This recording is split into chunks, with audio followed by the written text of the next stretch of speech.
Amen. Qui est content d'être dans la présence de Dieu? Donne-lui des acclamations nourries pour lui dire Amen. Amen. Gloire à Jésus. Ce matin, je suis très heureux également d'être là et nous allons donc aller à la parole de Dieu sur le thème que nous continuons de voir depuis un moment sur l'accès à la voix de Dieu et tout particulièrement les 7 façons d'entendre Dieu ou les 7 façons dont Dieu connecte avec nous. Donc les 7 façons d'entendre Dieu ou de se faire conduire par Dieu. C'est un sujet important parce que la problématique de la voix de Dieu est une problématique qui s'impose à tout le monde. Tout le monde veut comprendre Dieu, entendre Dieu, et ce n'est pas toujours évident. Alléluia. Et dimanche dernier, donc, nous avons introduit en disant que Dieu parle. Et lorsque Dieu parle à son Église ou à ses enfants, Dieu tient compte également de notre identité, de notre tempérament et de ce qu'il a à faire avec nous. Et nous avons vu que Dieu donc a des façons de communiquer avec son peuple. Et nous avons vu que la conviction était la première, la conviction spirituelle. Et que ne pas pouvoir connecter avec Dieu sur la base d'une conviction n'est pas une bonne chose dans le sens où la Bible dit tout ce qui n'est pas fruit de conviction est péché. Alléluia. Donc la conviction est quelque chose de nécessaire et nous avons défini la conviction comme étant quelque chose d'intérieur que le Saint-Esprit, c'est-à-dire une certitude que Dieu met dans ton cœur pour te permettre de faire le distinguo entre 2 voies ou 2 décisions qui se présentent à toi. Donc la conviction spirituelle est une évidence parce qu'elle est toujours basée sur quelque chose, même si tu n'as pas la possibilité de mettre le doigt sur ce qui te dit que c'est ça, mais elle a toujours une base. Et donc la conviction spirituelle est un sentiment intérieur. Nous avons vu également que Dieu parle par fardeau spirituel, en mettant sur toi un fardeau. La différence entre la conviction et le fardeau, c'est que la conviction est volontaire. Dieu te convainc de faire la chose. Donc tu le fais avec la foi dans le cœur, avec la certitude que c'est ce qu'il faut faire. Mais avec le fardeau, c'est un poids. Le poids est là jusqu'à ce que tu accomplisses ce que Dieu attend de toi. Et nous avons vu Jésus, par exemple, là, qui avait un fardeau spirituel avant d'aller à la croix. Et à un moment donné, il a cherché de l'aide même dans la prière. Et il a fini par dire, Seigneur, si ce fardeau ne peut pas me quitter, non pas ce que je veux, mais ce que tu veux. Alléluia. Donc, il est également important d'être sensible à la voix de Dieu. Lorsque Dieu veut te pousser à faire quelque chose, à poser un acte vis-à-vis de quelqu'un ou d'une communauté, il peut mettre le fardeau de cette communauté-là dans ton esprit. Et tant que tu n'as pas accompli ce qu'il te demande, le fardeau demeure. Donc, Dieu parle par fardeau. On a dit également, Dieu parle par perception spirituelle. La perception également, alléluia. Dieu donc fixe dans ton esprit sa pensée qui te permet d'avoir ce qu'on appelle une connaissance d'avance sur une situation. Donc tu es face à une situation et tu peux percevoir, c'est-à-dire aller au-delà de l'aspect physique qui est devant toi et avoir la vérité derrière la situation. C'est ça, la perception spirituelle. Et cela est très important. Et j'ai dit ceci, et c'est vraiment essentiel. Un peuple devient prophétique quand un peuple s'est connecté avec Dieu par conviction, s'est connecté avec Dieu par fardeau spirituel et s'est connecté avec Dieu par perception. Parce qu'il y a une différence entre prophétiser et être prophétique. Alléluia. Lorsque Dieu fait grandir notre esprit jusqu'à un certain niveau et nous devenons des hommes spirituels capables de percevoir, alors nous devenons prophétiques dans le sens où il n'y a plus rien que Dieu peut nous cacher parce que notre esprit a grandi jusqu'à un certain niveau et donc notre esprit a la capacité de saisir l'invisible derrière le visible. Alléluia. C'est ça devenir prophétique. Devenir prophétique, c'est à chaque instant t'es donné dans ta marche avec Dieu, connecter avec la pensée de Dieu et agir sans que quelqu'un ne te dise « Ainsi parle le Seigneur ». Est-ce que quelqu'un peut me dire Amen? Voilà pourquoi je te souhaite d'être un peu prophétique. Dis « Je suis prophétique au nom de Jésus ». Dis ça bien s'il te plaît. Alléluia. Et on a parlé enfin dimanche dernier de ce que j'ai intitulé le témoignage des dons, parlant du témoignage extérieur, le témoignage de l'esprit. Dieu également parle par les dons spirituels, la prophétie, la parole de connaissance, la parole de sagesse. Dieu peut parler. Et j'ai insisté sur le fait que le problème de l'Église était lié au fait que les gens considéraient plus le témoignage extérieur par rapport au témoignage intérieur. Alors que le témoignage intérieur précède toujours le témoignage extérieur. Mais malheureusement, les gens n'ayant pas grandi jusqu'à un certain niveau, considère que Dieu a parlé lorsque quelqu'un a dit « Ainsi parle le Seigneur » ou « Voilà ce que Dieu me dit pour toi ». Mais alors que Dieu veut d'abord te parler, et j'ai dit ceci, Dieu est assez intelligent ou assez gentleman pour pouvoir te sauter pour aller parler de ton affaire à quelqu'un. Si Dieu le fait, ça veut dire qu'il a essayé de te joindre et il n'arrive pas. Voilà pourquoi, où il a essayé de te parler plusieurs fois, et comme tu ne l'écoutes pas et qu'il veut ton bien, alors il passera par une tierce personne pour t'apporter une confirmation de ce qu'il t'a déjà dit. Est-ce que quelqu'un peut me dire Amen? C'est là où on s'est arrêté. Aujourd'hui, je vais mettre l'accent sur un autre point qui est essentiel, sur les 7 façons par lesquelles Dieu nous parle. Alléluia. Nous allons faire notre première lecture dans Job 33, versets 14 à 16. Aujourd'hui, je parlerai de ce que j'appelle les songes, les visions et les rêves. Est-ce qu'on peut dire avec moi les songes, les visions et les rêves? Plus fort. Alléluia. Job 33, versets 14 à 16. On va se tenir debout par respect pour la première lecture et nous allons ensemble écouter la parole de Dieu. Oui. Dieu parle cependant. Dieu parle cependant. Tantôt d'une manière. Tantôt d'une manière. Tantôt d'une autre. Tantôt d'une autre. Et l'on n'y prend point garde. Et l'on n'y prend point garde. Il parle par des songes. Il parle par des songes. Par des visions nocturnes. Par des visions nocturnes. Quand les hommes sont livrés à un profond sommeil. Quand les hommes sont livrés à un profond sommeil. Quand ils sont endormis sur leur couche. Quand ils sont endormis sur leur couche. Alors il leur donne des avertissements. Il leur donne des avertissements. Et met le sceau à ses instructions. Et il met le sceau à ses instructions. Amen à la parole. Veuillez vous asseoir dans sa sainte présence. C'est un sujet important, les songes, les rêves et les visions. Vous savez, c'est un point essentiel parce que dans l'Église aujourd'hui, les rêves, les songes et les visions sont assez problématiques. Alléluia. Voilà pourquoi étudier et comprendre cette voie par laquelle Dieu parle est vraiment essentiel. La première chose, c'est que je voulais me rassurer d'un fait, c'est que tu crois que Dieu parle. Est-ce qu'il y a quelqu'un qui croit dans cette salle-là que Dieu parle? Que ton amen soit plus fort. Frères et sœurs, Dieu parle. Est-ce qu'on peut dire avec moi, Dieu parle? Oui, et croyant que nous sommes, il est plus qu'important d'avoir la prise de conscience que Dieu parle. Alléluia. Dieu parle. Alléluia. Vous savez, je le disais tout à l'heure, Dieu n'est pas un horloger. Vous savez, un horloger, lorsqu'il fabrique une montre, il laisse la montre fonctionner seule.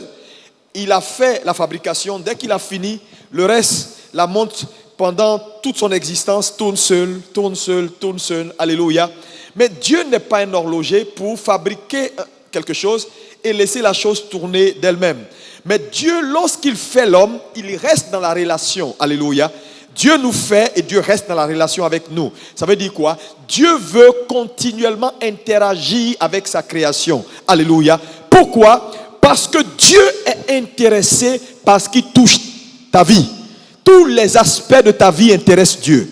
Alléluia. L'aspect social, qu'est-ce que tu vis, comment les choses se passent, l'aspect spirituel, l'aspect marital, l'aspect central, à tous les niveaux de ta vie, Dieu veut interagir, Dieu veut avoir un point de vue à donner. Est-ce que quelqu'un peut me dire amen? C'est pourquoi, vous savez, la Bible dit Dieu a tant aimé le monde qu'il a donné. Alléluia. Mais le mot donner ici, ce n'est pas donner pour partir, c'est donner pour rester dans la relation. Dieu a tant aimé les hommes qu'il a donné.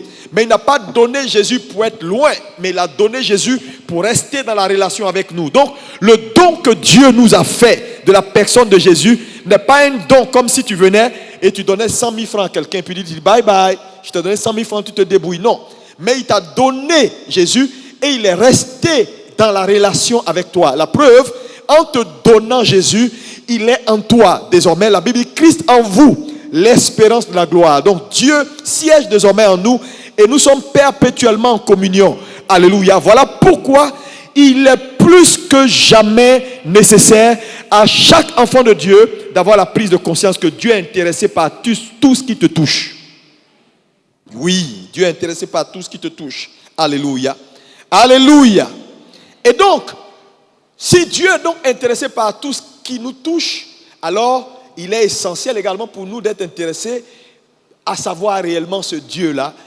Qu'est-ce qu'il attend de nous et qu'est-ce qu'il veut de nous? Quand vous prenez la parole, par exemple, qui dit prier sans cesse. La Bible dit prier. Tout le monde peut dire comment prier sans cesse dans un Thessaloniciens. Donc, prier sans cesse est un commandement. La Bible dit prier sans cesse. Maintenant, tu sais avec moi que la prière n'est pas un monologue. Ça veut dire que ce n'est pas quelqu'un qui se met là et qui parle seul. Quand on dit prier, la prière est un dialogue. Ça veut dire que quand tu parles à Dieu, Dieu te parle. Donc, il dit prier sans cesse. Donc, si la prière n'est pas un monologue et qu'elle est un dialogue, et que Dieu souhaite que les hommes prient sans cesse, donc on peut tirer la conclusion suivante. Si Dieu veut que les hommes prient sans cesse, ça veut dire qu'il veut parler aux hommes sans cesse également. Parce que s'il veut que tu pries sans cesse, ça veut dire simplement qu'il a envie de te parler sans cesse. Alléluia. Dieu veut te parler. Dis à ton voisin, Dieu veut te parler. Oui, il veut avoir un point de vue sur tout. Pourquoi tes ongles sont cassés? Il veut le savoir. Pourquoi tes cheveux là ne poussent plus bien? Il veut le savoir.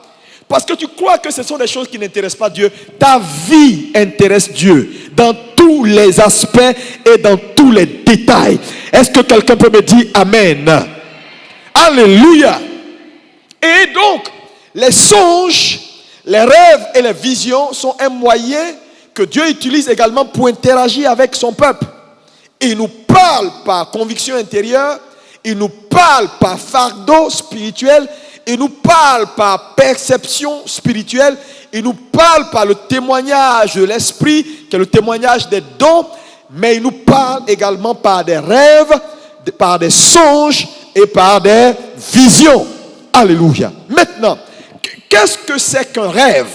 C'est très important parce que, je l'ai dit tout à l'heure, c'est un sujet qui est beaucoup problématique dans l'Église. Donc, il faut bien comprendre ce sujet. Qu'est-ce que c'est qu'un rêve?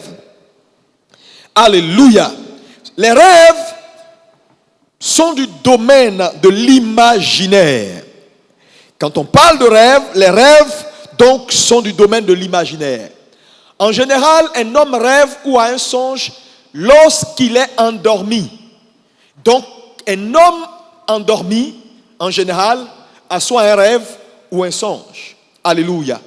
Gloire à Jésus. Donc, les rêves sont du domaine de l'imaginaire. Pourquoi? Parce que vous savez, Dieu a doté l'homme d'un esprit d'imagination. L'imagination fait partie de notre être. Dis, je suis un être avec une imagination. Ta capacité d'imagination. Et dans la notion d'imagination, il y a la notion d'image. Donc les rêves sont du domaine de l'image, de l'imagination de l'image. C'est pourquoi on peut définir un rêve comme un ensemble d'images, alléluia, de messages qui sont communiqués à un homme de façon imagée pendant sa couche. Alléluia.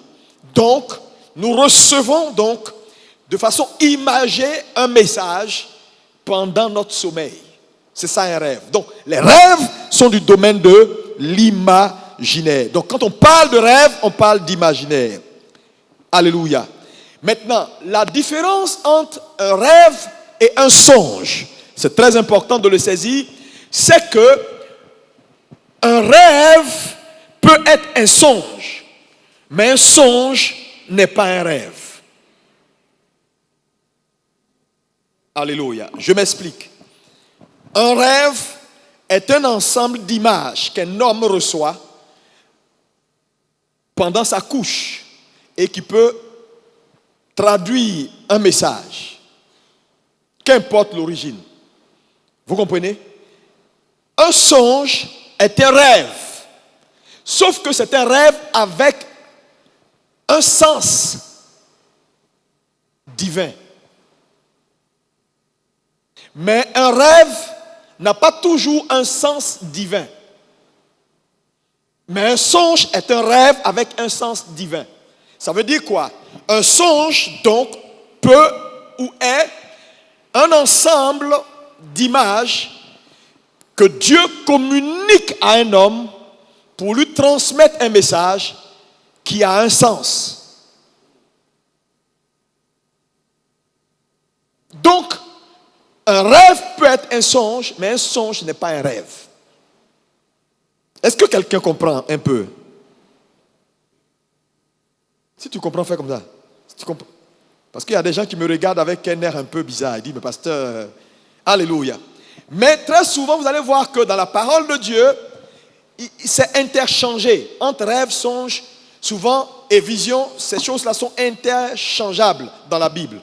Mais il est essentiel pour vous, croyants, de pouvoir faire la différence entre qu'est-ce que c'est qu'un rêve, qu'est-ce que c'est qu'un songe et qu'est-ce que c'est qu'une vision. Une vision est une révélation divine qui, pour la plupart du temps, peut venir également dans la couche, mais la plupart du temps, la vision, elle vient quand on est éveillé.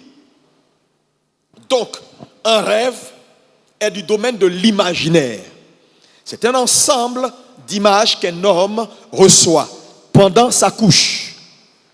Un songe est un rêve, mais un rêve qui a un sens divin. Alléluia. Et une vision est une révélation divine. Alléluia. Autre chose à savoir sur les rêves, les songes et les visions, c'est que les rêves sont naturels. Ça veut dire quoi? Il est humain de rêver. Parce que Dieu a fait l'homme de telle sorte que l'homme a un subconscient et donc l'homme a la capacité donc de repasser en revue certaines choses qu'il a vécues dans la journée. Par exemple, si tu entames une réflexion sur un sujet, même quand tu vas dormir, tu peux continuer la réflexion dans ton sommeil. Ça veut dire quoi? Quand ton corps va dormir, ton esprit ne dort pas, ton subconscient ne dort pas. Et donc, il faut démystifier les rêves. Parce que rêver est naturel. Le problème, c'est que les gens ont donné au rêve une autre dimension qui fait que aujourd'hui, les gens, pour un petit rêve, le monsieur a mangé ou le monsieur est tellement rassasié, il s'est retrouvé à Washington DC, après il s'est retrouvé au village et puis il a terminé quelque part, je sais pas, à Kumasi, il se lève, pasteur, ça veut dire quoi? Alléluia! Il faut démystifier les rêves parce que les rêves sont naturels. Dis avec moi, le rêve est naturel. Oui, il est naturel. Il est naturel de rêver. Il est naturel de rêver parce que tu as un subconscient et en fonction des activités que tu mènes dans la journée, tu emmagasines certaines choses dans ton subconscient que tu peux repasser en replay. Donc, le rêve est naturel. Alléluia. Maintenant, je vais te donner trois sources ou trois points importants d'où peuvent venir des rêves. C'est-à-dire des sources. Quelles sont les sources de nos rêves? D'où peut venir un rêve? Trois sources majeures que je vais te donner. C'est très important. Un rêve est la première source, qui est une source véritablement importante, qui va jusqu'à 60% des rêves que les hommes peuvent avoir. Cette première source-là, c'est ce que j'appelle la multitude des activités. Donc, les rêves sont le fruit en général de la multitude de nos activités. Dis avec moi la multitude des activités. Plus fort, s'il te plaît. Tu parles comme si tu as sommeil. Plus fort. Parle comme un militaire. C'est bien. Ecclésias 5, verset 3 maintenant. Lisons ensemble. Ecclésias 5, verset 3. Oui. Ecclésias 5, verset 3. Car si les songes naissent de la multitude des occupations, la voix de l'insensé se fait entendre dans la multitude des paroles. Il dit que les songes naissent dans la multitude des occupations ou des activités. C'est essentiel de saisir cette première source. Les songes naissent dans la multitude des activités ou des occupations. Ça veut dire quoi? Ça veut dire plus d'occupations tu as, plus de songes tu peux émettre, ou plus de rêves tu peux avoir. Ça veut dire quoi? Quand ton âme est exposée à une activité, naturellement, tu peux rêver sur cette activité-là. Donc la Bible nous dit que 60% des songes viennent de la multitude de nos activités. Ouais, que donc cette première source qui est la multitude des activités prend jusqu'à 60% des rêves des hommes. C'est-à-dire de ton âme. Donc ce à quoi tu exposes ton âme peut être source de rêve. Si tu exposes ton âme à des choses impures, mais c'est normal que la nuit tu dormes, des femmes viennent te visiter et que tu dises non, j'ai femme de nuit. Si tu vois un frère, tu vois une soeur, tu commences à la convoiter, et vraiment, ce frère-là, il est tellement bien, s'il pouvait être mon mari, mais c'est normal qu'à force de convoiter le monsieur, quand tu vas aller dormir la nuit, tu vas te retrouver quelque part à Paris avec le monsieur en shopping, et puis vous allez finir dans une robe blanche et lui en cravate et en costume noir en train de faire tam tam tam tam tam tam tam tam, et tu vas te réveiller pour dire ce rêve-là, c'est un rêve, ça c'est Dieu qui peut-être qui me parle. Et comme tu le convoites, tu continues de le convoiter. Tu vas encore rêver sur ça. Ça dit, mais ça fait 3 fois que le même rêve revient. Dieu doit être dedans. Et tu vas voir maintenant son épouse et tu vas commencer à dire, ça c'est peut-être une erreur. C'est moi la titulaire. Et le jour où tu entends qu'elle est malade, tu vas dire, prions le Seigneur, on ne sait jamais. Si elle passe, peut-être que c'est mon jour qui est arrivé. Tu deviens un sorcier en puissance assis dans l'église. Qui souhaitait la mort des maris, la mort des femmes, des gens. Tu es vaincu. Acclame le Seigneur si c'est la vérité. Alléluia. Donc, ce à quoi tu exposes ton âme peut te conduire à rêver. C'est pourquoi, chrétiens que vous êtes, vous devez faire très attention à quoi vous exposez vos âmes. Non, papa, j'ai rêvé. Ah non, j'ai rêvé. Mais ça fait que les gens, tout le temps, ils ont quelque chose à dire. Et vous savez, le problème, c'est que, bon, écoutez, l'église est arrivée à un point où l'église a favorisé cela. Donc, les gens sont prompts à venir voir les pasteurs et à expliquer qu'il a vu un cafard dans le plafond et le cafard avait une couleur, ça ressemble à marron, mais c'est pas trop marron, ça tire sur le jaune. Qu'est-ce que tu en penses? Je te gifle, je dis, je ne pense rien. Alléluia. Frères et sœurs, donc la multitude des activités peut apporter également un rêve. Lis-moi Ésaïe 29, verset 8. Ésaïe 29, verset 8. Et le psaume 126, verset 1, tu peux prendre, alléluia, oui. Vas-y. Comme celui qui a faim rêve qu'il mange. Tu vois, comme celui qui a faim rêve qu'il mange, ça veut dire quoi? Si ton âme est exposée à la faim, tu vas rêver que tu manges. Et quand tu te réveilles, tu as faim. Oui, vas-y. Comme celui qui a faim rêve qu'il mange, Oui. puis s'éveille, l'estomac vide. Oui. Et comme celui qui a soif rêve qu'il boit, puis s'éveille, épuisé et languissant. Oui. Ainsi en sera-t-il de la multitude des nations qui viendront attaquer la montagne de Sion. Alléluia. Donc la Bible est en train de nous expliquer que la multitude de nos activités peuvent également nous conduire dans des rêves. Et je l'ai dit, quand tu vas dormir là, ton esprit et ton subconscient là, ils ne dorment pas. Donc, il y a des réflexions que tu n'as pas pu achever dans la journée, que tu continues et tu essaies de voir là-dessus. Et ça, sous forme imagée, tu as ces rêves-là, tu te réveilles avec, voilà, je suis allé ici, je me suis retrouvé à Paris, aux États-Unis, j'ai parlé avec Emmanuel Macron, j'ai parlé avec un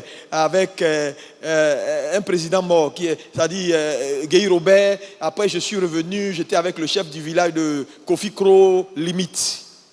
Ça veut dire quoi, pasteur? Ça veut rien dire. Amen. Alléluia. Est-ce que ça veut dire que Dieu ne parle pas? C'est parce que j'ai dit. La première source, la multitude de nos activités. Deuxième source, les rêves peuvent venir également du diable, de l'ennemi. Deutéronome 13, verset 1 à 5. Lis-moi Deutéronome 13, verset 1 à 5. Satan également peut inspirer des rêves. Oui. S'il s'élève au milieu de toi un prophète, s'il s'élève au milieu de toi un prophète, ou un songeur, qui t'annonce un signe ou un prodige, et qu'il y ait accomplissement du signe ou du prodige, oui, dont il t'a parlé en disant, oui, allons après d'autres dieux, des dieux que tu ne connais point, oui, et servons-les, tu n'écouteras pas les paroles de ce prophète. Tu n'écouteras pas les paroles de ce prophète ou de ce songeur. Ça veut dire quoi? Oui, vas-y. Car c'est l'Éternel, votre Dieu, qui vous met à l'épreuve pour savoir si vous l'aimez. Ça veut dire quoi? Il est en train de nous dire, ce verset-là, que vous êtes dans l'église. Il va se lever au milieu de vous des gens qui vont se dire prophètes ou qui sont des songeurs par excellence et qui viendront dans les petits couloirs. Bonjour ma soeur, ça fait une semaine que je te vois à l'église, mais j'ai un message pour toi. Est-ce que tu peux avoir une minute pour moi? Dieu m'a dit hier, je dormais et je t'ai vu dans mon rêve, tu m'as accompagné et puis on est allé vers le plateau, vers la présidence. Et Ouattara est sorti, il nous a donné une enveloppe. Je sens qu'on doit faire affaire ensemble. Il dit, ces gens-là, s'ils vous annoncent des songes, ces songes-là peuvent ne pas venir de Dieu. Il dit que je vais vous mettre de la sorte à l'épreuve pour voir si vous m'aimez. C'est-à-dire que si réellement mes commandements sont pour vous une lampe. Alléluia. Parce que la probabilité pour que Satan passe par eux, pour vous parler, ça sera plein dans l'église. Et je connais des gens qui ont perdu la foi. Je connais même des gens qui ont quitté des églises à cause d'une sœur prophétesse, entre guillemets, ou songeur, entre guillemets, qui ont toujours des messages pour les gens. Ouais. Donc Satan peut parler pour t'égarer. Satan peut parler pour te conduire dans le décor. Mais il dit, n'écoutez pas ces songeurs-là et ces prophètes de malheur. Et regarde le verset 5, ce que Dieu dit d'eux. Ce prophète ou ce songeur sera puni de mort. Il dit que ces gens-là, leur fait, c'est la mort. Ces gens qui s'improvisent la voix de Dieu. Ces gens qui s'improvisent recevoir des messages de Dieu et qui véhiculent des faux messages dans l'église et aux enfants de Dieu. Leur fait, c'est le jugement. Frères et sœurs, ce que Dieu est en train de dire est très grave. Si tu deviens le relais de Satan dans l'église, si tu deviens le relais d'un message complètement apostat dans l'église, sous prétexte que j'ai eu un songe, frère, Dieu va te juger. C'est pourquoi il est important d'examiner vos songes. Un songe n'est rien du tout. Elle vient de la multitude des activités. Elle peut venir également de Satan. Bien sûr, il y a une troisième source qui est Dieu lui-même. Donc Dieu peut parler par songe.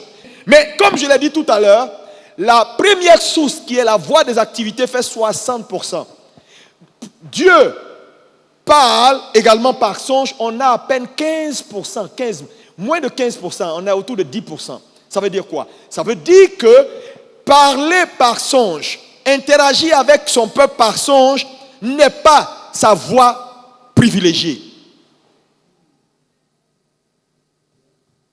Donc, 80% des songeurs dans nos églises sont rassasiés. Ou ont faim, ou ont des soucis. Tu sais, quelqu'un peut rêver en train de voir qu'il est en train de faire certaines choses ou partir quelque part en fonction de ses soucis. Donc les soucis dominants là entrent dans son subconscient et puis il fabrique un film. Et puis il dit, Dieu m'a dit. Amen. Ouais, faites gaffe. C'est pourquoi, je vais vous le dire, c'est pourquoi Dieu privilégie le témoignage intérieur. Tu vas te perdre. Attends, une affaire comme ça où tu as mangé, tu rêves. Tu as faim, tu rêves. Tu as regardé femme nue sur pornographie sur internet, tu vas rêver la nuit, une des belles femmes vont venir te laver. Tout ça là, mais ça c'est pas une voie sûre ça. Un truc où Dieu 10%. Un truc où Satan est spécialiste, il tourne comme ça, il tourne. Il perd les gens ici, il perd les gens ici. Frères et sœurs, c'est pourquoi il faut revenir à Dieu. C'est pourquoi il faut grandir. Regarde ton frère, dis, mon frère grandit. Ce matin, je vais endommager ton ignorance. Parce qu'il y a tellement de gens, malheureusement dans nos églises, les pasteurs, les gens ont privilégié cela. Il y en a même qui écrivent des livres. Il y en a même qui ont mis en place des systèmes d'interprétation. Ça fait que bon, ils encouragent les gens à rêver. On dit rêvez, dormir. Frère, un monde où, même yeux clairs, tu ne vois pas clair. Tu vas aller dormir. Va dormir. Va dormir. Tu as tout le temps pour dormir quand tu vas aller vers le Seigneur. Là, ouvre tes yeux et puis prends bois pour caler. Mes yeux ne dorment plus. Quelqu'un me dit un bon amen dans la salle là-bas. Alléluia. Et donc, il est essentiel de grandir jusqu'à un certain niveau. Parce que les songes peuvent venir, certes de Dieu, mais pour la plupart, elles viennent de la multitude de nos activités et puis du diable. Quelqu'un me regarde et me dit Amen. Encore Amen. Alléluia. Vous savez, quand vous lisez l'Ancien Testament, vous allez voir par exemple que ce sont les astrologues, les devins qui font les interprétations des songes. On a Daniel 2, on le voit. Les songeurs, c'était les astrologues et les devins qui interprétaient. Alléluia. Non, ce n'est pas la peine, pasteur. Amen. Et vous allez voir que ces gens-là, c'est ceux-là qu'on appelait les diseurs de bonne aventure. Et ils sont pleins. Ils sont capables d'interpréter. Tu as rêvé, il y a quelque chose, un signe est apparu, ils vont te faire une interprétation. Les astrologues, les devins. Et aujourd'hui, malheureusement, ces choses-là sont entrées dans l'église. Donc Satan est en train de transformer certains pasteurs, certains frères en diseurs de bonne aventure. Oui, tu as fini de faire tes trucs, tu as vu un cafard, tu as vu une ombre sur ton mur, viens. Et puis on s'assoit devant vous. Oui, qu'est-ce que j'ai à faire pour toi? Je vais consulter. Les gens même ont introduit de nouveau dans l'église la notion de consultation. On va consulter. On parle des voyants. Frère, ce sont des notions de l'ancienne alliance. Tu ne comprends pas la Bible. Les voyants. Ça, c'est l'ancienne alliance. Les consulteurs, on va consulter Dieu comme un fétiche. Dieu n'est pas un fétiche. Il est Dieu dans le ciel et sur la terre. Et il siège dans ton cœur au quotidien. Il est avec toi. Aujourd'hui, les chrétiens sont en train de devenir des mystiques. Ils font la pratique de l'interprétation des songes. Je ne dis pas que ce n'est pas possible de le faire. Mais frère, c'est des cas exceptionnels et des cas rares. Et je vais te le montrer. Alléluia. Nous avons deux types majeurs de songes. Les songes qui sont des songes, comment on appelle ça, évidents, c'est-à-dire dont l'interprétation ne souffre de rien du tout. Quand Dieu te parle, c'est clair, c'est net. Vous pouvez le voir dans Genèse 20 à partir du verset 3. Genèse 20 à partir du verset 3. Ce sont des songes évidents. Oui, lis-moi ça. Alors oui. Dieu apparut en songe à Abimelech pendant la nuit et lui dit, voici, tu vas mourir à cause de la femme que tu as enlevée. Ça, c'est un songe difficile, hein? Alléluia. Mais c'était clair, c'était un message qui n'avait pas besoin d'interprétation. Il dit, Dieu a apparu à Abimelech en songe et lui dit, tu vas mourir à cause de la femme que tu as prise qui ne t'appartient pas. Donc c'était clair. Donc il y a ce qu'on appelle les songes évidents. Et dans la Bible, nous avons plusieurs songes qui sont évidents, dont le message est très clair. Et il y a des songes symboliques. Donc les songes qui sont parsemés ou qui ont en elles beaucoup de symbolique, dont les symboliques ont besoin d'interprétation. Alléluia. Dieu également par songe évident, parle également par songe symbolique. Et nous avons le cas ici, par exemple, du songe de Joseph. Alléluia. Alléluia. Genèse 37, versets 5 à 8. Genèse 37, versets 5 à 8, par exemple. Joseph eut un songe. Oui. Et il le raconta à ses frères qui le haïssent encore davantage. Il leur dit, écoutez donc ce songe que j'ai eu. Nous étions alliés des gerbes au milieu des champs. Et voici, ma gerbe se leva et se tint debout, et vos gerbes l'entouraient et se prosternaient devant elle. Ses frères lui disent, est-ce que tu régneras sur nous? Est-ce que tu nous gouverneras? Alléluia. Amen. On va s'arrêter là. Donc vous connaissez cette histoire. Donc Joseph reçoit un songe.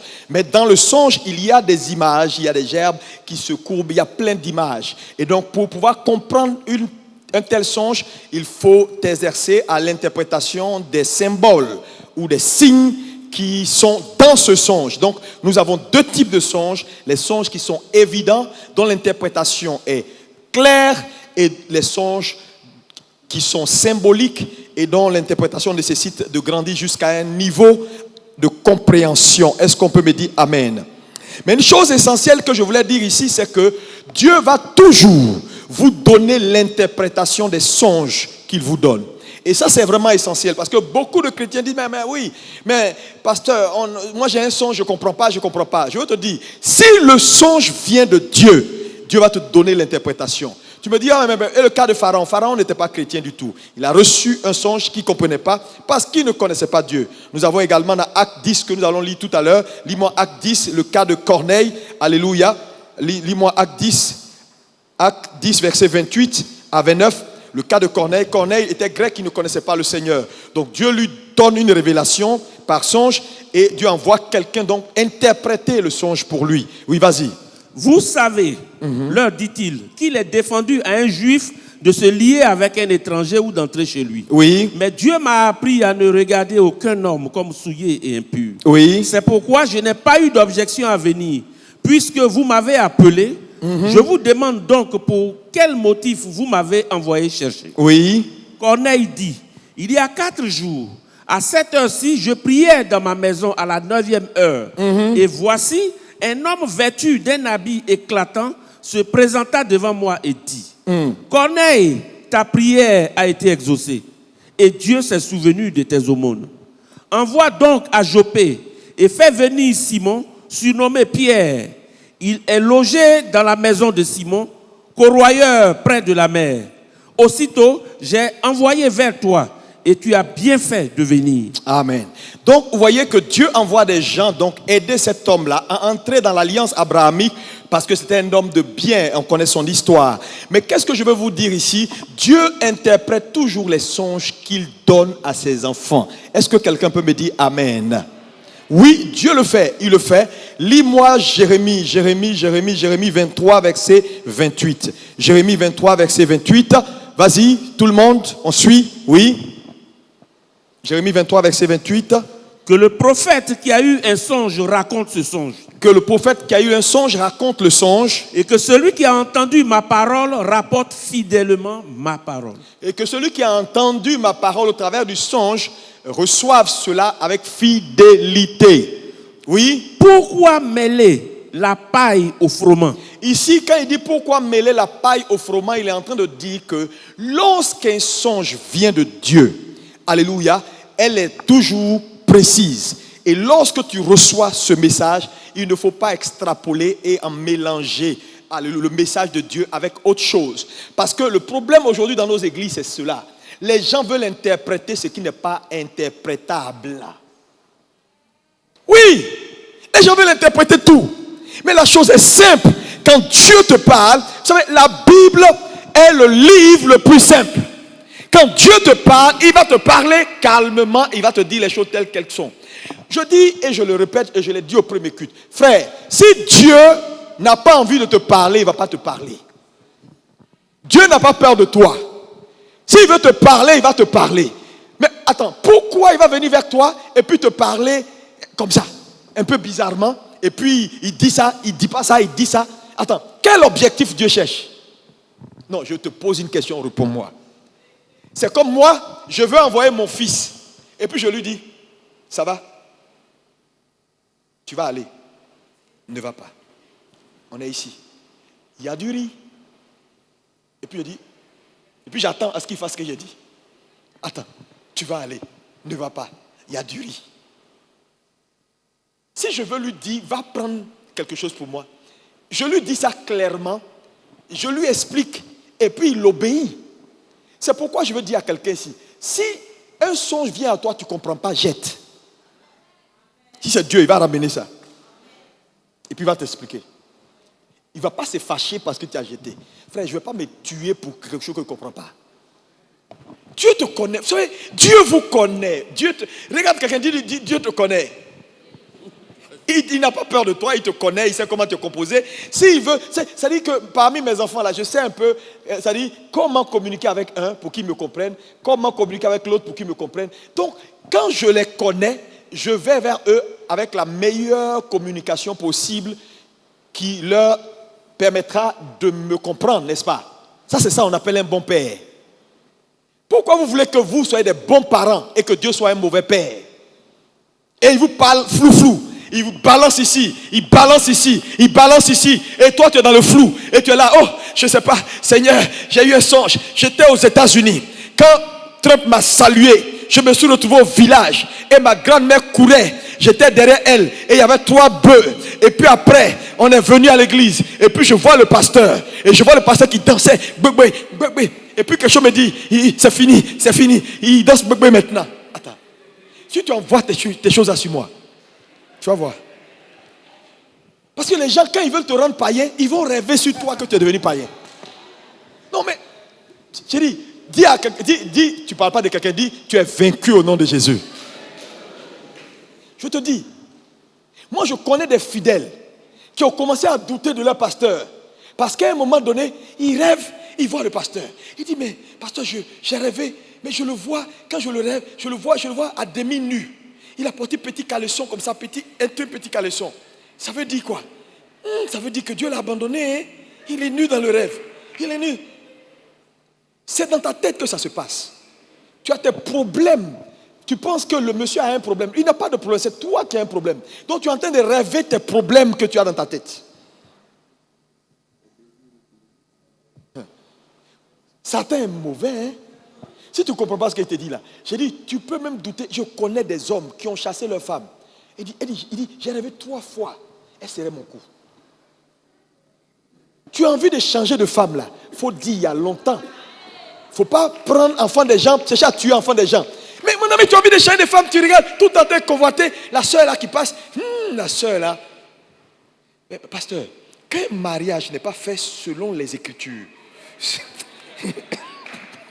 Et qu'il y a eu, par exemple, le grand-père, l'arrière-grand-père ne voulait pas. Est-ce que ce n'est pas un faux mariage? C'est maintenant que tu sais qu'arrière-grand-mère, tu lui as filé 3 enfants. Tu me parles d'arrière-grand-mère ne voulait pas. Prends ta croix. Prends ta croix. Même si ton ancêtre ne voulait pas, Dieu veut. C'est trop facile. Donc les gens, quand ils ont... Mon ami, cette affaire de rêve là, c'est trop sérieux dans nos églises. Les gens ont instrumentalisé les rêves. Non, j'ai rêvé 3 fois sur toi. J'ai dit, moi, c'est quoi? Il y a des gens, oui, pasteur, mon frère, je veux prier avec toi. Ma soeur, à quoi? Non, j'ai fait 3 rêves c'est moi, quand mes rêves deviennent trop collés comme ça, là, ça veut dire Dieu est en train de me parler. Numéro 1, tu te trompes. Numéro 2, tu ne connais pas Dieu. Mais il y a quoi? Non. En fait, j'ai vu du sang sur toi. Du sang. La première fois, j'ai vu du sang sur toi. Et la deuxième fois, je ne sais pas s'il faut que je te dise. C'est comme si tu étais mort. Ça m'a vraiment choqué. J'ai beaucoup pleuré dans le rêve là. Donc, je veux qu'on prie, on prie, on prie. Et toi aussi, tu es là. Dieu parle. Non, je peux te donner j'ai des records. Quand je rêve, ça arrive. Je peux te dire, il y a 3 dames là, je les ai rencontrées. J'ai dit ça, c'est arrivé. J'ai dit ça, c'est arrivé. Puis ils vont te raconter leur record. On a lu tout à l'heure, Jérémie. Jérémie dit que même quand ils disent et que la chose s'accomplit, ne les écoute pas. Parce que quand la source n'est pas bonne, frère, ce n'est pas une question. Ça va s'accomplir. Pour que l'accomplissement d'une promesse ou de quelque chose, ça ne dépend pas forcément de Dieu. Dieu a accompli des promesses. Satan aussi a accompli des promesses. Nous aussi, on a accompli des promesses. Ce qu'un homme redoute lui arrive. C'est toi qui as accompli ça. Parce que ce que tu redoutes, en réalité, tu as foi dans. Un homme a toujours la foi dans ce qu'il redoute. Donc, en fait, c'est toi le catalyseur de l'accomplissement de la chose. Vrai ou faux? Donc Dieu accomplit des choses, Satan accomplit des choses, toi-même tu accomplis des choses. Non, ce n'est pas parce que quelqu'un... Non, moi, quand je rêve, ça arrive. Oui, ça arrive. Mais qui t'a dit c'est Dieu? Qui t'a dit c'est Dieu? Les gens nous fatiguent avec les rêves. Si quelqu'un rêve, il t'a vu mort, il faut lui dire au nom de Jésus, c'est toi qui es là, ce n'est pas moi.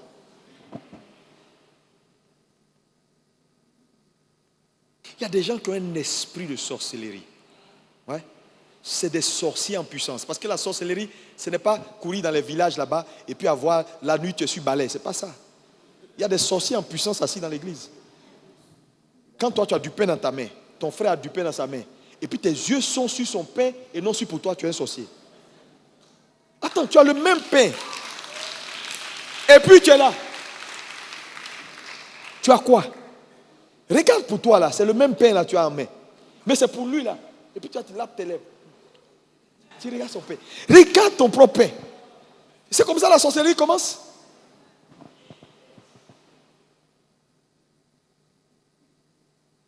Alléluia. Quelqu'un me dit un bon amen.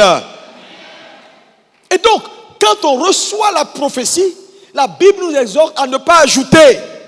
Quand on reçoit un songe, il ne faut pas ajouter. Il ne faut pas interpréter ce qui n'est pas interprétable. Il ne faut pas pousser les pasteurs à entrer dans la divination et à aller chercher à laver leur visage. Parce qu'à chaque fois, papa, tu as vu quoi? Papa, tu as compris quoi? Papa, tu as vu quoi? Papa, tu as compris quoi? Toi-même, tu as compris quoi?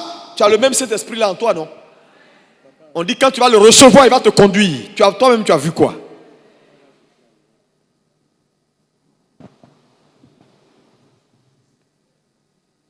Tu rêves de quelque chose que tu ne comprends pas, jette. Et puis dis à Dieu, si c'est toi, je t'attends. Je sais que tu es un homme clair, tu es un Dieu qui n'est pas dans l'ambiguïté. Et tu me connais, tu sais comment me parler, puis je vais saisir. Je t'écoute. Non pas ce que je veux, mais ce que tu veux. Dieu va te parler. Parce que quand Dieu vient à toi, ça veut dire qu'il a besoin de toi.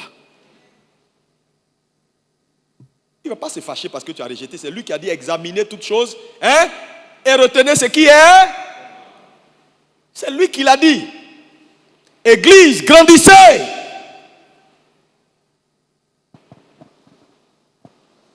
Alléluia.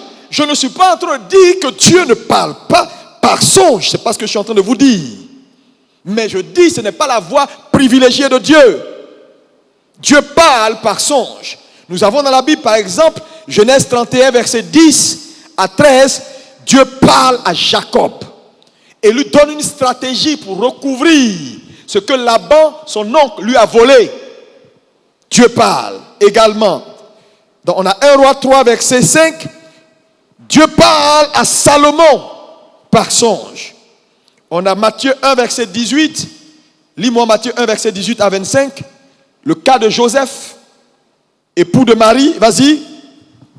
Voici de quelle manière arriva la naissance de Jésus-Christ. Oui. Marie, sa mère, ayant été fiancée à Joseph, Oui. se trouva enceinte par la vertu du Saint-Esprit, avant qu'ils n'eussent habité ensemble. Joseph, son époux, qui était un homme de bien, Oui. et qui ne voulait pas la diffamer, se proposa de rompre secrètement avec elle. Comme il y pensait, voici un ange du Seigneur lui apparut en songe et dit, Joseph, fils de David, ne crains pas de prendre avec toi Marie, ta femme, car l'enfant qu'elle a conçu vient du Saint-Esprit. Elle enfantera un fils et tu lui donneras le nom de Jésus. Donc vous voyez ici, j'aime bien cette histoire. Parce que Joseph, c'est lui qui est dans l'alliance. C'est lui qui est dans l'alliance abrahamique. Marie, là, elle n'est pas dans l'alliance abrahamique. C'est-à-dire que si Joseph avait marié Chantal, Chantal serait élue. C'est Joseph qui a élu Marie, ce n'est pas Dieu. C'est l'amour de Joseph pour Marie qui a fait entrer Marie. Quand quelqu'un est roi, c'est lui qui, par son amour, qualifie sa femme de reine parce qu'il a aimé et il a marié.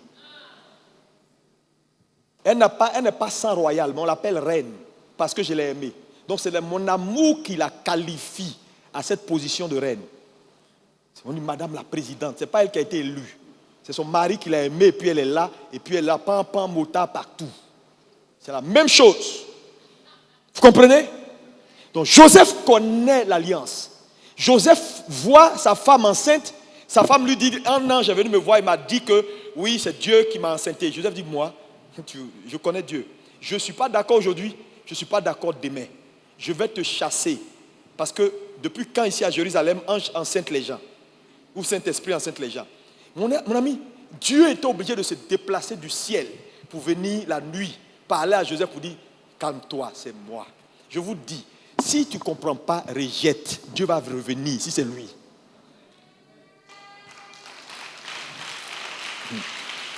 Dieu est bon. Vous savez, il est venu convaincre Joseph. Clair, il a parlé clair, il n'a pas parlé par image. Parce que là, s'il parle par image encore, il connaît. Il sait que Joseph va jeter ça quelque part. S'il connaît Marie, il sait que Marie peut-être ne ment pas. Mais il dit non, on va laisser ça. Je ne suis pas d'accord avec vos histoires. La nuit, il a dormi, Dieu avait dit, calme-toi, c'est moi. Prends-la, fais ça. Il a obéi. Alléluia. Tu n'es pas obligé de suivre tout ce qui vient dans ta tête. Tu vas te tromper. Tu vas aller dans le décor. Il y a des gens qui marient femme par songe. Comment tu vas t'en sortir, mon ami?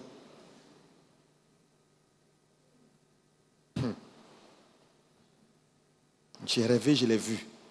Donc, on était ensemble. Moi, je connais des sœurs qui sont venues me voir pour dire, pasteur, celui-là, c'est mon mari. J'ai dit, ma sœur, qu'est-ce qui se passe? Elle dit, c'est mon mari. Je suis convaincu que c'est mon mari. Il s'est trompé de femme. Et elle est là, elle se bat depuis des années. Elle ne veut pas aller quelque part. Elle dit, c'est mon mari. Elle parle en langue sur le monsieur. Elle parle en langue sur le monsieur. Elle parle en langue sur sa femme. Elle parle en langue. Elle dit, c'est lui. Je suis convaincu. Une affaire de songe, hein? Le monsieur est en train de vieillir, tu dis, c'est ton mari. Il est en train de faire des enfants, tu dis, c'est ton mari.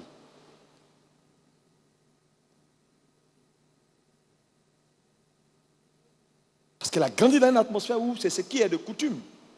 Quand tu es arrivé 1, 2, 3 fois, on dit, c'est Dieu, vas-y. Fais-lui confiance. Alléluia. Dieu parle par son certes. Alléluia. Maintenant, regardez. Quand vous prenez l'Ancien Testament, la plupart des songes et des références bibliques que je vais vous donner, c'est des références de l'Ancien Testament. La plupart de ces références, à part Actes, tout est Ancien Testament. Pourquoi? Parce que c'était la voie par excellence. Dieu parlait beaucoup par songe dans l'Ancien Testament. Mais dans le Nouveau Testament, ce n'est plus la voie par excellence. Lis-moi Acte 2, verset 15 à 18. Acte 2, verset 15 à 18.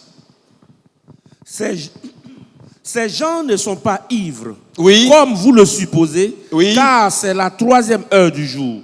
Mais c'est ici ce qui a été dit par le prophète Joël. Oui. Dans les derniers jours, dit Dieu, Je répandrai de mon esprit sur toute chair. Vos fils et vos filles prophétiseront. Est-ce qu'on peut dire avec moi, vos fils et vos filles prophétiseront? Vos fils et vos filles prophétiseront. Oui. Vos jeunes gens auront des visions. Vos jeunes gens auront des visions. Et vos vieillards auront des songes. Ce passage que nous venons de lire est une vieille prophétie qui a été déclarée dans l'Ancienne Alliance, mais que la Bible ramène dans le Nouveau Testament, pas dans les évangiles, pour juste dire qu'elle a été prophétisée, elle a été déclarée pour maintenant. Dans les temps de la fin dans lesquels nous sommes, Dieu dit, ce qui va arriver aux enfants, aux filles et aux filles, ils prophétiseront. Prophétiser, c'est quoi? C'est parler de la part du Seigneur. Ils parleront de la part du Seigneur. Ils prophétiseront. Les jeunes gens auront des visions. La vision, c'est quoi? C'est la capacité de saisir à partir de son esprit ce que Dieu veut faire dans le futur. C'est-à-dire ramener le futur dans le présent. C'est ça la vision, avoir la vision. Capter dans le futur ce qui doit être et le matérialiser dès maintenant. Commencer à le matérialiser dès maintenant. Donc il dit que la façon dont Dieu voit la fin, l'église du Nouveau Testament, les gens doivent rechercher, doivent être des gens qui prophétisent, qui parlent de la part du Seigneur. Un peuple qui est prophétique, un peuple qui a une vision, c'est-à-dire des gens qui sont sharp, des gens qui planifient, des gens qui voient le futur, des gens qui avancent, des gens qui sont à un certain niveau et qui ne sont plus conduits de façon extérieure, mais qui sont conduits de l'intérieur vers l'extérieur et non de l'extérieur vers l'intérieur. Mais il fait une brèche à la fin pour dire « Et vos vieillards ». Et les vieillards auront des songes. Qui sont les vieillards? Il ne parle pas même de vieux, il dit les vieillards. Ça veut dire quoi? Les gens qui ont grandi jusqu'à un certain niveau, en maturité spirituelle, mais également en âge physique, et qui sont arrivés à un point où Dieu peut se permettre encore de leur donner des songes. Pourquoi? Parce que pour la maturité, le niveau qu'ils ont atteint, ils ont la sagesse nécessaire pour décoder les songes, les vieux.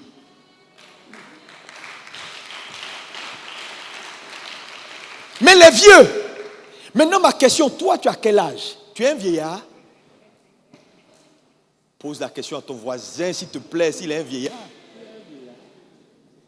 Vieillard, tu as canne? Donc ta place là, c'est dans les prophéties et dans les visions. Tu dois rêver. Tu as la force, tu as l'énergie pour aller, pour avancer, pour voir, pour pousser, pour laisser le Saint-Esprit te conduire et faire de toi, donner de l'alerte à ton esprit de telle sorte que tu deviennes un frère prophétique. Partout où tu arrives, tu peux sentir la volonté de Dieu, tu peux capter la volonté de Dieu. Même quand quelque chose doit arriver, tu as la capacité de le savoir avant tout le monde. Pourquoi? Parce que ton esprit a tellement grandi, ton esprit est devenu tellement sensible que ton esprit ne peut pas, c'est-à-dire il n'y a pas quelque chose qui peut échapper à la sensibilité de ton esprit. Tu deviens comme Dieu. Voilà pourquoi Jésus dit, vous êtes des dieux. Mais d'où vient que les enfants de Dieu aujourd'hui sont noyés? Même quelque chose va arriver dans 15 minutes, ils ne le savent pas. Tant qu'on ne leur a pas dit ainsi parle le Seigneur. Ça c'est pour les népios. Voilà la voie à suivre. On dit personne ne vous enseignera plus la voie. Parce que l'onction qui est en vous, l'Esprit de Dieu. Frère, ce que je te dis là, c'est la clé du christianisme. Jésus dit, mes brebis entendent ma voix. Elles la reconnaissent. Ça veut dire que ce n'est pas suffisant d'entendre. Ce n'est pas suffisant d'avoir accès à la voix, il faut la reconnaître. La capacité de reconnaissance, frère, vient avec la maturité. Elles la reconnaissent et elles me suivent. Vous devez grandir. Sinon, vous allez être des victimes. Je ne sais pas pourquoi Dieu insiste depuis un moment sur le discernement, la croissance, la fête de sa voix. Frère, si tu as raté ça, tu as raté ta vie. C'est toute une vie qui dépend de ta capacité à reconnaître la voix de Dieu et à connecter avec cette voix. Tu es vieux. Pourquoi toi ta vie? Non, moi pasteur, Pasteur, moi je vais te dire, hein, moi, Dieu me parle par songe. Depuis que je suis chrétien, quand Dieu veut me parler, il faut que je dorme. Mais tu es en danger. Attends, on a lu l'histoire de Paul dans le navire. Le drame devait se faire dans la journée, dans les minutes qui suivaient. Si Paul disait, bon, il faut que j'aille dormir, parce que je sens que Dieu veut me parler, il va aller dormir. Le temps de dormir, là, il est mort. Tout le monde allait mourir dans le navire. Mais il n'a pas dormi. Il a pu, oh mon Dieu, de sa position dans le cafouillage, percevoir ce qui arrivait. Et il a dit au centenier, la navigation n'est pas bonne. Il n'est pas allé dormir. Frère, si Dieu a besoin que tu dormes pour te parler, tu as un problème.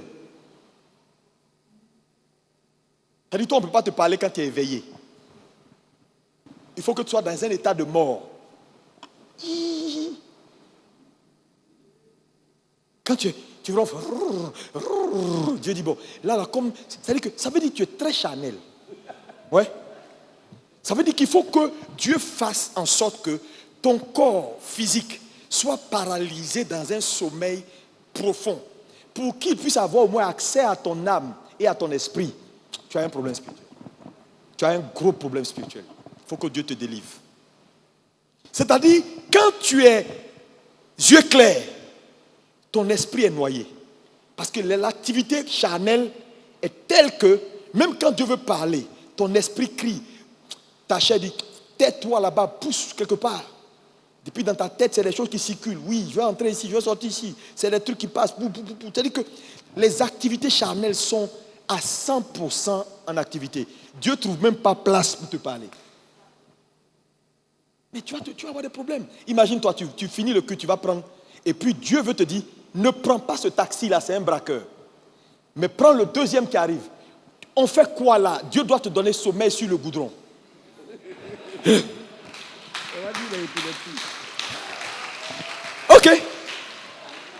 Ok. Le taximan va dire non. Tu dis non, monsieur le taximan, 2 minutes, je cherche quelque chose. Ok, on peut. Non, pas toi, l'autre. Alléluia, acclame pour Jésus.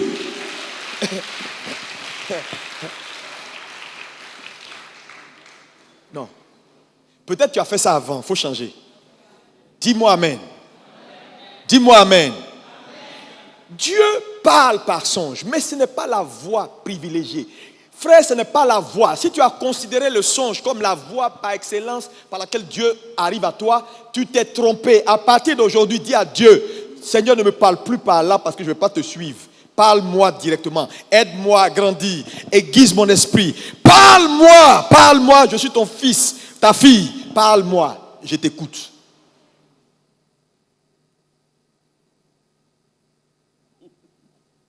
Alléluia. Donc dans le Nouveau Testament, nous avons désormais le Saint-Esprit qui est le guide. C'est pourquoi il dit l'onction qui est en vous va vous conduire. C'est-à-dire quoi? Dans le Nouveau Testament, normalement on ne conduit plus quelqu'un. Ça ne veut pas dire qu'il n'y a pas de berger. Non, ce n'est pas ce qu'on est en train de dire. Le berger va te donner des informations et toi tu reçois la révélation de toi-même.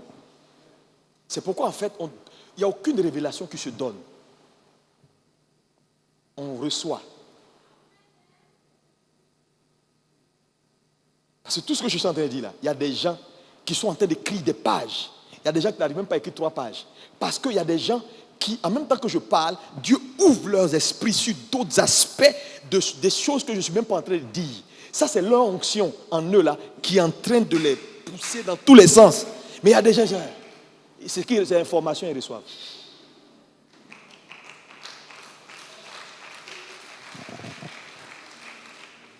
Alléluia.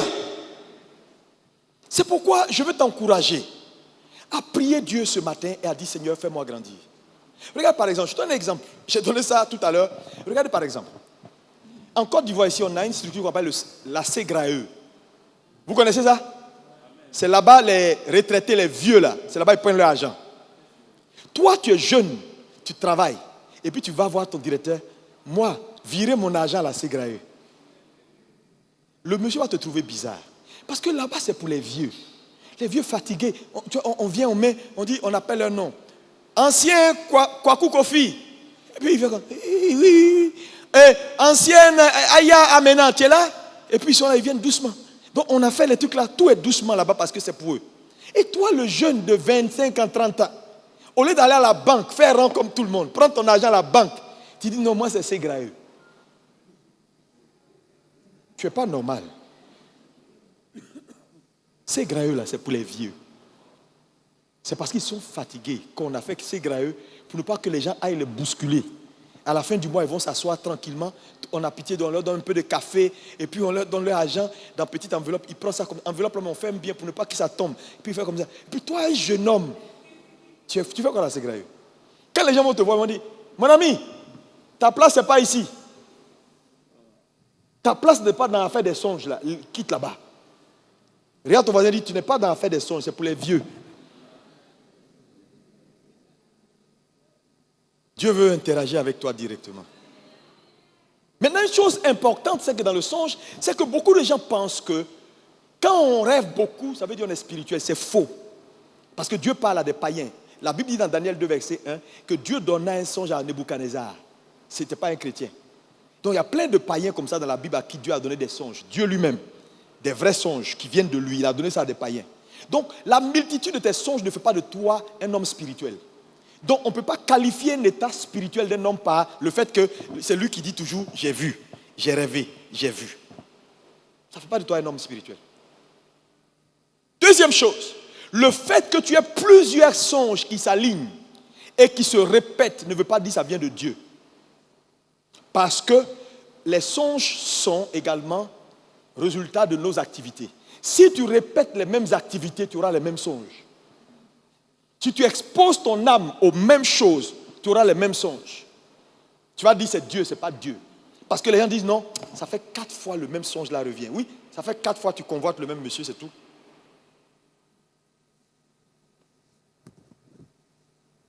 Maintenant, quelqu'un va te dire oui, un songe qui vient et puis ça part comme ça, c'est pas Dieu. C'est pas vrai aussi, parce qu'on a dans la Bible des cas où Dieu a parlé, le gars a oublié, mais c'était Dieu. Même Nebuchadnezzar. Quand Dieu a parlé, il a oublié. C'est quand Daniel a interprété la statue là qu'il s'est rappelé du songe que Dieu lui avait donné. Mais pourtant, c'était Dieu. Alléluia. Est-ce que quelqu'un peut me dire Amen? Amen. Donc, avoir des rêves et des songes, c'est naturel. N'en faites pas quelque chose de trop compliqué. Oui, pourquoi je me suis retrouvé avec lui? Pourquoi? Parce que je vois des pasteurs souvent qui viennent dans mon bureau plein. Prendre rendez-vous, ils veulent me voir. J'ai dit oui, à quoi? Non, j'ai fait un songe, tu étais dans le songe. Et puis dans le songe, et puis il raconte. Et puis je suis assis là, je les regarde. J'ai dit, on se connaît où? Il dit, bon, de temps en temps j'écoute tes messages. Il dit, peut-être c'est le message là, tu as écouté, et puis tu m'as vu la nuit. Donc Dieu m'a dit de venir faire ça. J'ai dit, non. C'est pas comme ça que ça se passe. Tu as rêvé là. Tu sais, Dieu est clair et Dieu est précis. Ça ne veut pas dire que Dieu ne peut pas te donner un message de façon spécifique dans un rêve. Je ne suis pas en train de dire ça. Mais si Dieu te donne un message de façon spécifique dans un rêve, Dieu va te donner l'interprétation et il va te donner des signes. Il y a 3 grands signes que Dieu va te donner. Numéro 1, il va te donner la paix. 2, je te donne ces signes-là. Donc il y a la paix. Alléluia. 2, il y a la crainte. C'est-à-dire, il va mettre la crainte dans ton cœur. Et toi, il va faire quoi? La sainteté. Ça veut dire quoi? La sainteté, la crainte et la paix sont ces 3 signes-là qui accompagnent quelque chose qui vient de Dieu. C'est-à-dire quoi? Ce que Dieu te montre là est pur.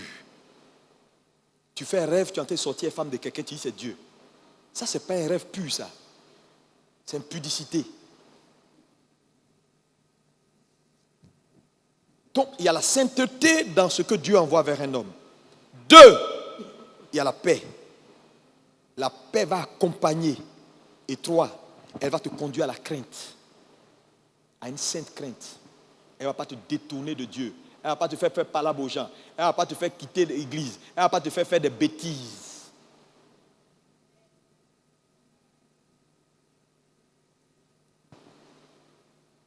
Mais ça ne veut pas dire que... Ça veut dire que Dieu parle. Mais ce sont des cas rares et des cas spécifiques. Et c'est pourquoi, dimanche prochain, je vais par exemple t'expliquer que si par extraordinaire, Dieu te donnait un songe qui vient de lui, où tu as tous ces signes-là qui accompagnent le songe, et tu as l'explication, comment faire pour décoder les symboles dans le rêve? Ça va nous ramener maintenant à la parole de Dieu. Mais pas des interprétations, tu vois, fallacieuses, ouais, raconter des trucs, je pense que ça veut dire. Souvent même tu es obligé, il y a des pasteurs qui sont obligés de mentir. Il y a un pasteur là, on était à une réunion, je ne veux pas dire son nom, tu as ri. Il dit, pasteur, on va faire comment? Je suis obligé de dire n'importe quoi. Le gars dit, il s'est retrouvé sur une montagne, il est redescendu, et puis après, quelqu'un le poursuivait. Je suis obligé de dire quelque chose. Il dit, Bishop, je n'avais rien à dire. Mais il insistait. Donc je lui ai dit, la montagne veut dire prière. Et puis quand tu es descendu, on t'a poursuivi, ça veut dire fais gaffe. Il doit y avoir des ennemis dans ton environnement. C'est tout ce que je lui ai dit. Il était tout heureux, il m'a fait une offrande, pasteur.